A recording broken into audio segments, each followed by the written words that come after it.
Annyeonghaseyo Yorobun. Ayo, siapa yang nungguin lanjutan sinopsis startup kemarin? Sebelum mulai, jangan lupa subscribe dan pencet lonceng buat tahu updatean sinopsis film atau serial lainnya ya. Like dan komennya juga jangan lupa. Yuk, tanpa lama-lama, kita mulai. Sikat! Episode 5 dimulai dengan narasi dua arah antara Nam Do-san dan So Dalmi soal tangan. Do-san tampak kalut. Ia menceritakan bahwa satu-satunya hal yang Dalmi sukai dari Do-san hanyalah tangannya. Yong-san dan Chul-san menghiburnya. Mereka bilang bahwa tangan juga merupakan hal yang penting, malahan yang terbaik. Do-san juga mengungkapkan bahwa ia terus menginginkan hal lebih dari Dalmi, meskipun ia tahu ia tidak seharusnya begitu. Dalmi menceritakan bagaimana Do-san menjabat tangan dan merekrutnya kepada sang nenek, alih-alih Inje. Menurutnya, tangan Do-san yang menyambutnya itu sangat keren. Sebab menurut Dalmi, dia bukanlah siapa-siapa.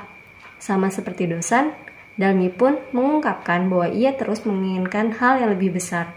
Han Ji-pyong, yang memantau kelangsungan acara seleksi anggota sandbox di kantornya, bergegas menuju tempat acara. Sesampainya, ia langsung menyeret Nam Do-san. Ji-pyong bertanya sejauh mana Dalmi mengetahui kebohongan mereka. Ia juga bertanya apakah Dalmi membahas tentangnya. Do-san menjawab bahwa Dalmi tidak tahu menahu masalah surat dan ia sama sekali tidak bertanya soal keikutsertaan Han Ji-pyong dalam kebohongannya. Melihat kondisi Dalmi yang kini bergabung dengan Samsung-tech serta kehadiran Inje dalam acara seleksi, Han Ji-pyong makin mantap menjadi mentor. Do-san menyuruhnya untuk berhenti dan mempercayakan kesuksesan Samsung-tech pada dirinya. Ji-pyong menjawab bahwa ia tidak bisa melakukannya, sebab menurutnya Do-san adalah alasan mengapa perusahaannya tidak berkembang sampai saat ini. Saat pertemuannya dengan Han Ji-pyong, Dalmi berkata bahwa ia ingin bertanya banyak hal, namun Ji-pyong malah menghindar dan kabur. Ia bahkan memberikan posisi mentornya kepada Park Dong-chun. Samsung-tech kini tinggal membutuhkan satu orang anggota. Semula, Dalmi berkata bahwa ia lebih mementingkan kepribadian dibandingkan kualifikasi dalam memilih anggota terakhir. Namun, pikirannya berubah begitu melihat kelompok Inje kini dilengkapi oleh dua pengembang jenius. Dalmi kembali ke ruangan awal dan mencari orang dengan kualifikasi yang baik. Di sana, So Dalmi menemukan Jung Saha, seorang pengacara merangkap desainer yang pernah ia temui dan ia kelabui di toko buku sebelumnya. Dalmi berlutut. Melalui kemampuannya memanajemen emosi lawan bicara, ia berhasil membawa Saha sebagai anggota Samsung-tech yang terakhir. Pekan retas resmi dimulai. Masing-masing tim diminta membuat bisnis model baru dengan sumber yang tersedia. Ada dua standar pemilihan, kemampuan membuat bisnis yang realistis dengan waktu yang ada, serta kemampuan tim dalam meyakinkan ide tersebut dalam presentasi 3 menit. Diskusi dimulai. Atas ide Dalmi, Samsung-tech berencana membuat teknologi untuk mendeteksi pemalsuan tanda tangan berdasarkan data sebuah bank. Han Ji-pyong yang masih bersikap setengah-setengah bertanya soal bisnis seperti apa yang akan Samsung-tech buat. Ia kagum pada ide yang Dalmi cetuskan. Shin-jok, tim pengembang dalam grup Inje, mendengar diskusi tersebut. Ia pun mengusulkan ide untuk menggunakan data yang sama seperti Samsung-tech. Sebab ia tahu, sebelumnya Nam Do-san menolak tawaran Inje. Inje menyetujuinya. Grup Inje menyelesaikan tugas dengan sangat cepat, sedangkan Samsung-tech masih terus berkutat dengan kegagalan.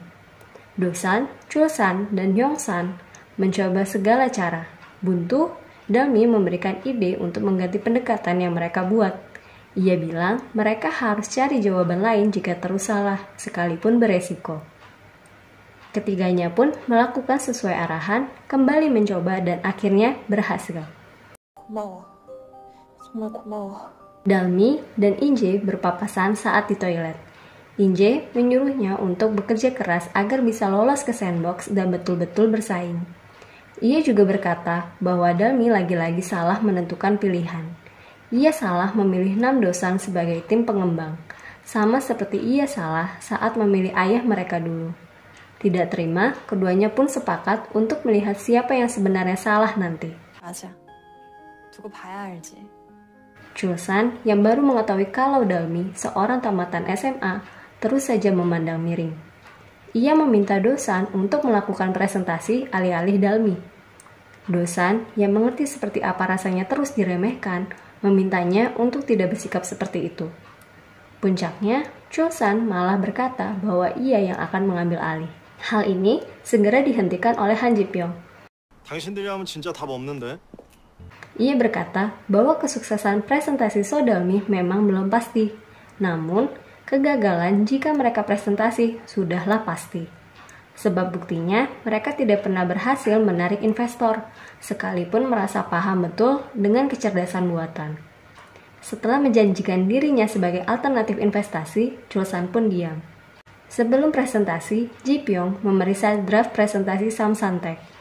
Ia yang tidak sengaja mendengar cerita perjalanan hidup Dalmi dan sang nenek yang sulit dan makin merasa berhutang budi, kini jadi sungguh-sungguh mengambil perannya sebagai mentor.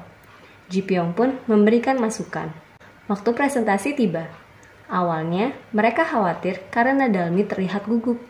Namun lama-lama, Dalmi berhasil menguasai panggung. Sambil memperhatikan presentasi yang Dalmi bawakan, Dosan pun akhirnya memahami kekurangannya.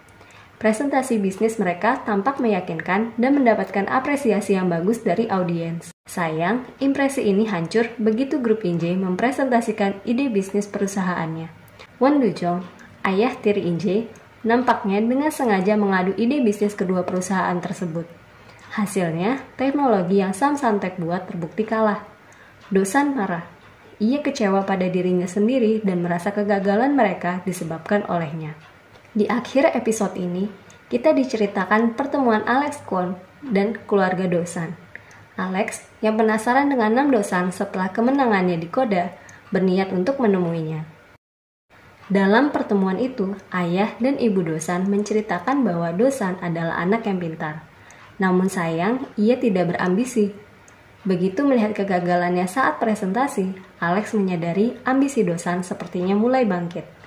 Alex pun membantu Samsantek untuk berhasil lolos masuk ke dalam sandbox. Selagi menunggu pengumuman, Dalmi dan Ji-pyong mengobrol. Dalmi mengucapkan terima kasih atas bantuan Ji-pyong sebelum presentasi. Tak hanya itu, ia pun akhirnya bertanya mengapa Ji-pyong ikut dalam kebohongan Dosan dan membantunya sejauh ini. Tiba-tiba, Dosan datang sambil memberitahu kalau Samsantek lolos. Keduanya berpelukan, meninggalkan Ji-pyong yang belum memberi jawaban dan akhirnya pergi. Nam Dosan menyusul Han Ji-pyong. Dosan pun bercerita kalau ia memberitahu Dalmi bahwa hubungannya dengan Han Ji-pyong sangat dekat. Sebab itulah, Ji-pyong terus-menerus membantunya dan Dalmi tidak perlu memikirkannya. Inje tidak sengaja mendengar cerita soal sosok anak kecil yang menjadi inspirasi Sandbox pada acara kuliah relay startup sebelumnya. Ia mengenali sosok dalam cerita tersebut adalah ayahnya dan Dalmi. Ia menggunakan cerita tersebut dalam formulir pendaftarannya dan berhasil menarik simpati Yoon Sun-hak. Akibatnya, Yoon Sun-hak setuju menjadi mentor grupnya.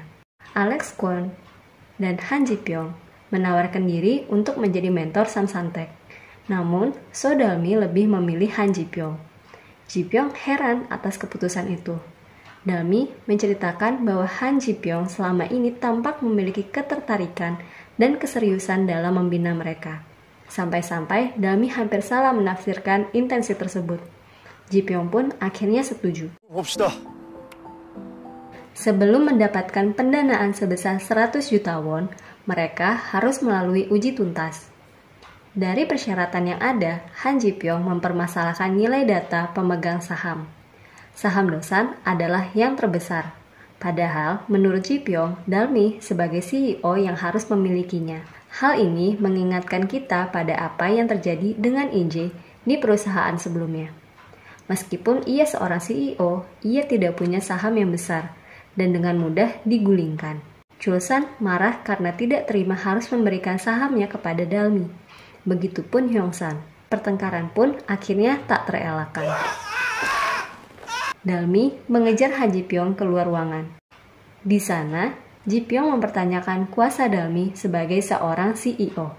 Sebab ia tidak mampu bersikap tegas dan menuntaskan pertikaian kelompoknya. Dalam adegan lain, diperlihatkan bagaimana Chulsan dan Yongsan mengingat kembali awal mula mereka membuat samsantek. Chulsan mengingat bagaimana ia yang pernah mengalami kesulitan saat di kantornya dulu, dibantu oleh Dosan melalui kemampuannya. Pun, bagaimana Yongsan mengorbankan karir dan sepeda motornya untuk membantu Chulsan dalam masalah tersebut. Chulsan dan Yongsan yang sudah terlanjur berhenti kerja demi Chulsan, pun akhirnya bergabung dengan Dosan, membangun samsantek yang mulanya bernama Dosantek. Chulsan lalu berkata bahwa ia rela jika sahamnya diberikan kepada Dosan, namun tidak untuk Sodalmi. Bukan karena ia meremehkan kemampuan Dalmi, tapi mengingat hubungan Dalmi dan Dosan yang diselipi kebohongan, ia khawatir Dalmi akan pergi meninggalkan mereka setelah mengetahui kebenarannya. Diam-diam, Dosan mendengarkan seluruh percakapan Chulsan dan Yongsan dari dalam. Di sisi lain, Sodalmi yang terganggu atas keadaan dan ucapan Han Ji Pyong berusaha keras mempelajari serba-serbi bisnis startup. Ia bahkan mengirim banyak sekali pertanyaan kepada Han Ji Pyong melalui pesan teks. Ia juga mencari buku-buku soal kepemimpinan. Menanggapi pertanyaan Dalmi, Ji Pyong menjawab bahwa tidak ada jawaban pasti tentang bagaimana menjadi CEO yang baik. Alih-alih mencari jawaban, Ji Pyong menyarankan Dalmi untuk membuat pilihan. Sebab sebagai CEO, ia akan diumpat bagaimanapun pilihannya. Jika Dalmi takut diumpat, maka ia tidak akan bisa membuat keputusan. Jika ia tidak bisa membuat keputusan, maka ia tak pantas menjadi CEO. Di akhir, Ji Pyong memberikan kesimpulan bahwa Dalmi harus memilih.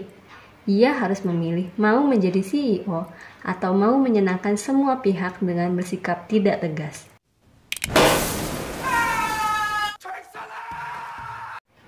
Akibat tragedi susu meledak, Dosan, Chulsan, dan Yongsan dapat kembali memperbaiki hubungan mereka.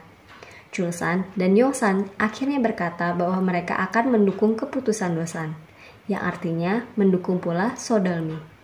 Dosan kemudian berkata bahwa ia akan berusaha agar kebohongan dalam hubungannya bersama Dalmi kelak tidak akan menjadi masalah.